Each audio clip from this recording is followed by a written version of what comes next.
네, 안녕하세요. 오늘은 학원 관련해서 경업금지 위반, 특히 임시 조치인 가처분 또는 감유 중 본인의 상황에 어떤 게 더 맞는지 안내를 해드리고자 영상을 촬영을 하게 되었습니다.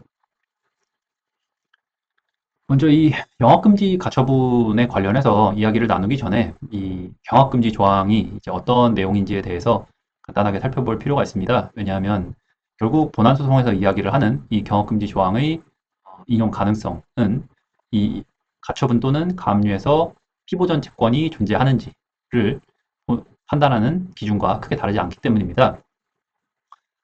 말이 어려운데 한마디로 이 경업금지 약정이 유효한지 이 부분이 본안도 그렇고 가처분 또는 가압류도 그렇고 먼저 선행적으로 인정이 돼야 그 뒤에 어떤 논의들이 의미가 있다 이렇게 말씀을 좀 드릴 수 있겠는데 경업금지 약정이 정당한지를 세 가지 기준으로 판단을 해주시면 될 것 같습니다. 첫 번째, 보호할 이익이 있는가. 두 번째, 제한 범위가 합리적인지.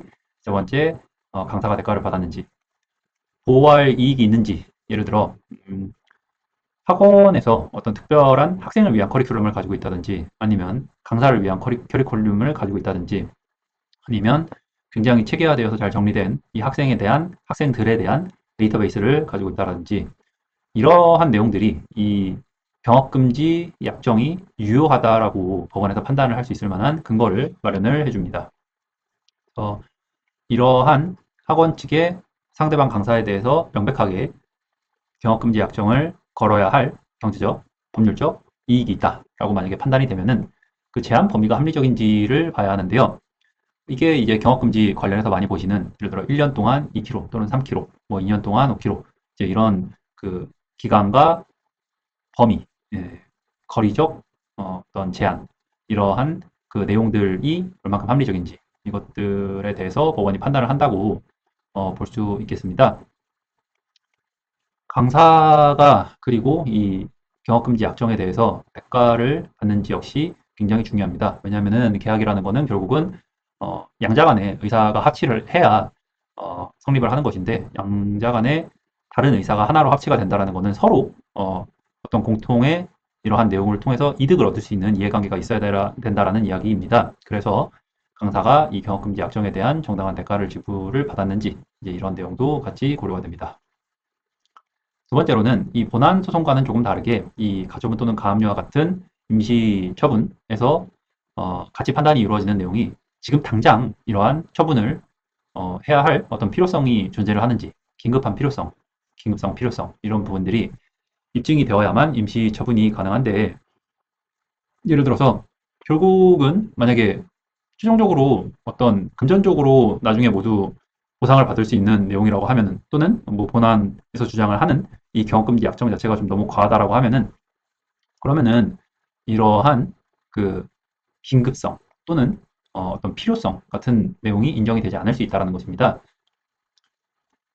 그래서 이 가처분이 영업금지 가처분 특히 가압류랑 다른 지점이 이제 이 필요성 또는 긴급성의 부분입니다.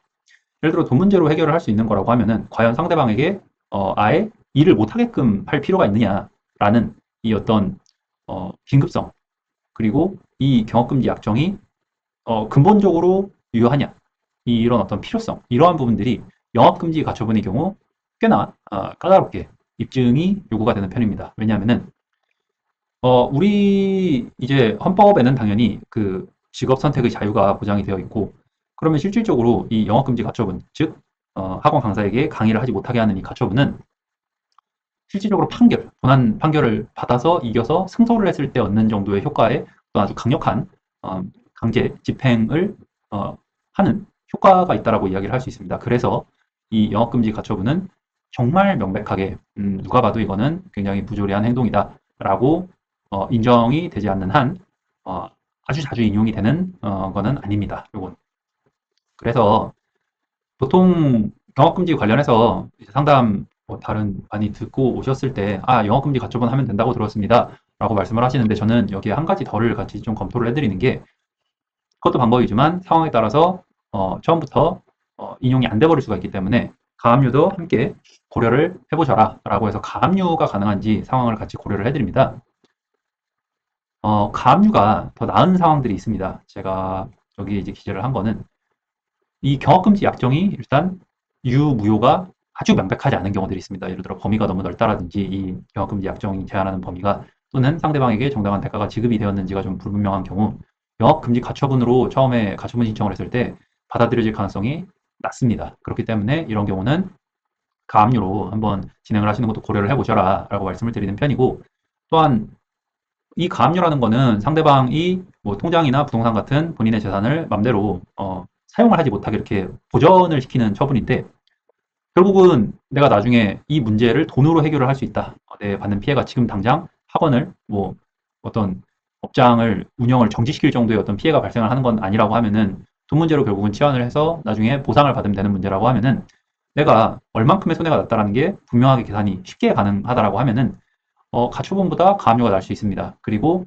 실제로 이 가압류 역시 상대방이 만약에 통장 가압류를 진행을 한다고 하면은 실제로 돈을 뽑아서 쓸 수가 없는 거기 때문에 굉장히 불편합니다. 또 뽑아서 쓰기 위해서는 거액의 공탁금을 걸어야 하고, 그 공탁금 자체가 또 나중에 소송이 끝났을 때 이 돈을 회수를 하는 그 난이도를 굉장히 낮춰주기 때문에 그 이 손해, 그러니까 돈 부분이 명확하다, 계산이 어렵지 않다라고 하면은 이 가압류도 고려를 해보셔라 라고 많이 말씀을 드립니다. 아까 말씀드린 것처럼 상대방이 부동산 또는 금융자산이 많아서, 그러니까 통장에 돈이 많아서 내가 이거 이기기만 하면 가져오는 게 어렵지 않겠다라고 생각이 되시면은 가압류로 묶어두는 게 이게 더 괜찮은, 예, 성공 가능성까지를 고려를 해봤을 때 선택일 수 있습니다. 그래서 오늘 요거 가압류와 가처분, 경합금지 약정에서 이 차이를 좀 설명을 드리고 어떤 게 더 좋은 방법인지에 대해서도 같이 검토를 좀 해드렸는데, 상황에 맞게 어떤 게 진행을 하시는지 잘 모르시겠으면은 전문가와 상의해 보시기 바랍니다.